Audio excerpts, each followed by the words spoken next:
개념 원리 10페이지 수열의 수렴과 발산. 첫 책부터 읽어볼게요. 1. 수렴 해가지고 수열 AN에서 N이 한없이 커질 때 일반항 AN의 값이 일정한 값 알파에 한없이 가까워지면 수열 AN은 알파에 수렴한다고 한다. 자, 이런 얘기가 있는데 이게 무슨 말이냐 하면 뭐 예를 들면 이런 거예요. 간단한 걸로 수열 AN이 2분의 1의 n제곱이라고 합시다. 이런 수열일 때 n이 1일 때는 A1은 2분의 1이겠죠. A2는 4분의 1, A3은 8분의 1 이렇게 될 겁니다.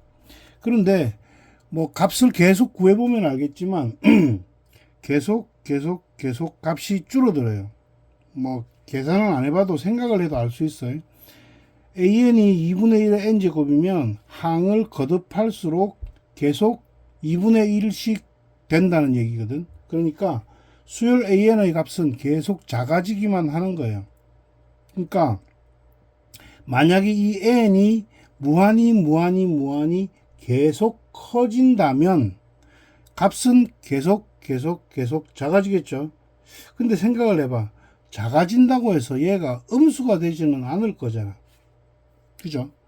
그러면 어떻게 되냐면 n이 계속 커질 때 AN의 값은 계속 작아지겠지만 그러나 0보다는 클 거다 이 말이에요. 우리가 충분히 예상할 수가 있죠.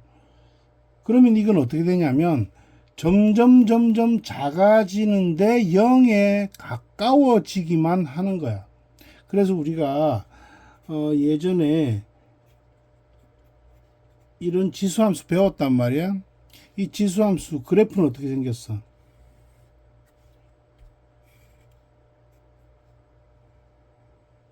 이렇게 생겼죠. 이때 그래프를 이렇게 하고 그만둔다는 것은 무슨 뜻이다? 이 그래프가 X축하고 만나지는 않는다. 그런데 그래프가 아래쪽으로 향하고 있다. 그러니까 X축에 점점 가까워지고 있다. 가까워지기만 하고 만나지는 않는다. 그래서 우리는 이 X축을 뭐라고 부른다? 점근선이라고 부르죠. 자, 우리가 지수함수를 공부하자는 얘기는 아니고 지수함수를 꺼낸 이유는 뭐냐? 이 수열이 n 값이 계속 커진다면 어떻게 될 것인가를 예측을 해보자는 거야. 여기서는 그 n 역할을 x가 해주고 있죠. x가 계속 커진다면 x축에 점점 가까워지기만 하고 만날 수는 없다. 그러니까 0에 점점 가까워지고 있다. 가까워지고 있는 겁니다. 가까워졌다가 아니고. 그러니까 어떤 순간보다도 한 칸 더 뒤로 가면 더 가까워진다는 얘기야. 그래서 우리는 이런 상황을 뭐라고 하냐면 이 그래프가 혹은 이 수열이 0에 점점 가까워진다. 그걸 우리 수열에서는 뭐라고 하느냐? 수렴한다 라고 얘기합니다. 이걸 기호로 나타낼 때는 리미트 n이 무한대로 갈 때 2분의 1의 n제곱은 0이다 라고 표현을 하는 거예요. 등호를 적고 0이다 라는 말은 진짜 0이라는 말이 아니고 0에 수렴한다는 뜻입니다. 그리고 이제 이 무한대에 대해서 잠시만 보면 무한대라는 거는 이거는 계속 커지고 있는 상태다, 상태. 이 세상에서 가장 큰 수이다 라는 뜻이 아니에요. 가장 큰 수는 사실상 없죠. 그러면 이 무한대라는 것은 우리가 생각할 수 있는 가장 큰 수보다도 더 큰 수 정도로 생각하면 어떨까 싶어요. 그래서 무한대라는 것은 멈추지 않고 계속 커지고 있는 상태다. 이렇게 이해를 하면 되겠다. 자, 괄호 2번 한번 봅시다.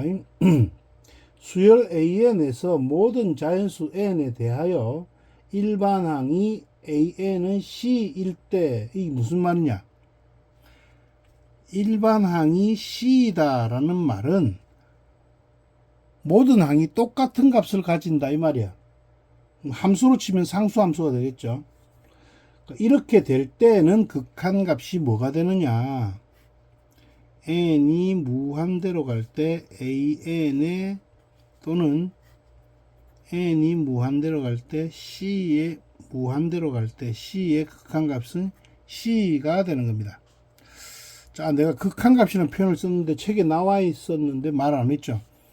이 수렴하는 값, 이것을 극한값이라고 합니다. 그러니까 an이 일정한 상수값을 가지는 수열일 때, 그러니까 어떤 상수에 대한 극한값은 그냥 그대로다 이 말이야.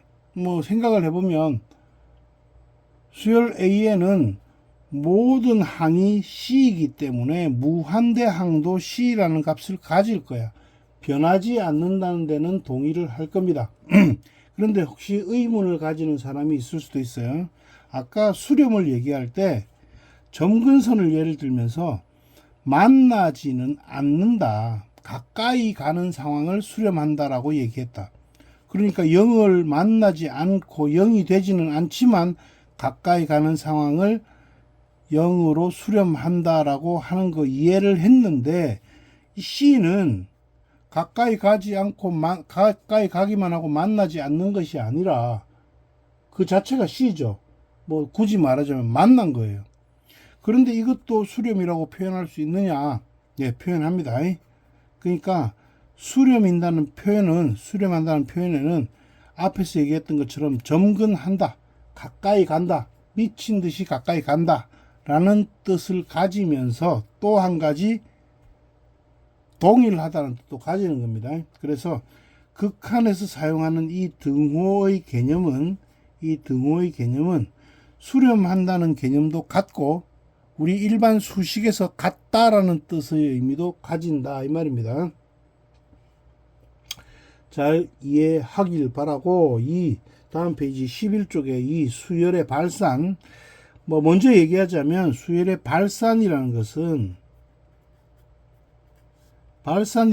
간단하게 얘기하면 수렴하지 않는다는 뜻입니다. 수렴을 공부해보면 나오겠지만 수렴하는 종류가 한 가지로 그냥 딱 있는 게 아니에요. 그러니까 양의 무한대로 발산한다,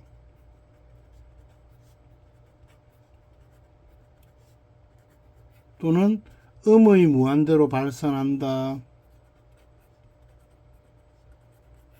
또는 진동한다, 이런 식으로 수열이 수렴하는 종류를 나누고 있어요. 근데 사실은 나누는 것은 나중에 우리가 필요할 때 나누는 것이지, 그냥 발산이라는 것은 수렴하지 않는다는 말입니다. 알겠죠? 양의 무한대로 발산하든지 음의 무한대로 발산하든지 진동 발산을 하든지 전부 다 그냥 발산한다 라고 표현해도 됩니다. 굳이 문제에서 어느 방향으로 발산하느냐라고 묻지 않는다면 수렴하지 않아, 그러면 발산한다 라고 표현해도 됩니다. 이런 개념을 가지고 책을 한번 읽어봅시다. 자, 수열의 발산, 수열 AN이 수렴하지 않을 때 수열 AN은 발산한다고 한다. 괄호 1번 양의 무한대로 발산. 수열 AN에서 N의 값이 한없이 커질 때 일반항 AN의 값이 한없이 커지면 수열 AN은 양의 무한대로 발산한다고 하며 기호로는 다음과 같이 나타낸다. 괄호 2번 음의 무한대로 발산.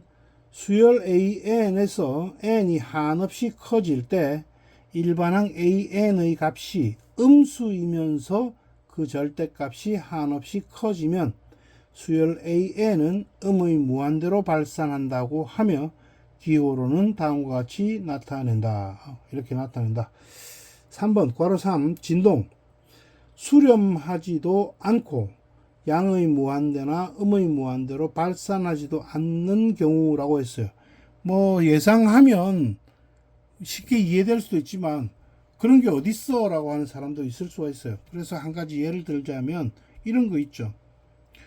an이 마이너스 1의 n제곱이라 합시다. 그럼 이거는 첫 장이 마이너스 1, 둘째 장은 1, 셋째 장 마이너스 1, 1, 마이너스 1 이렇게 계속 왔다 갔다 반복하겠죠. 이런 걸 얘기하는 거예요. 수렴하지도 않잖아 이거는. 그리고 양의 무한대가 될 것도 아닐 것 같아 보니까. 음의 무한대도 안 되는 것 같아. 그럴 때 뭐라고 하느냐, 이거는 수렴 안 하니까 발산은 발산이야. 근데 어떻게 발산한다? 왔다 갔다 하니까 이거를 진동이다 라고 얘기하는 겁니다. 그렇게 얘기하면 이해하면 되겠어요. 이해를 했다고 해서 그냥 넘어가면 안 되고 몇 번이고 내 머릿속에 들어갈 수 있을 때까지 복습을 하고 차곡차곡 머리에 정리해야 됩니다.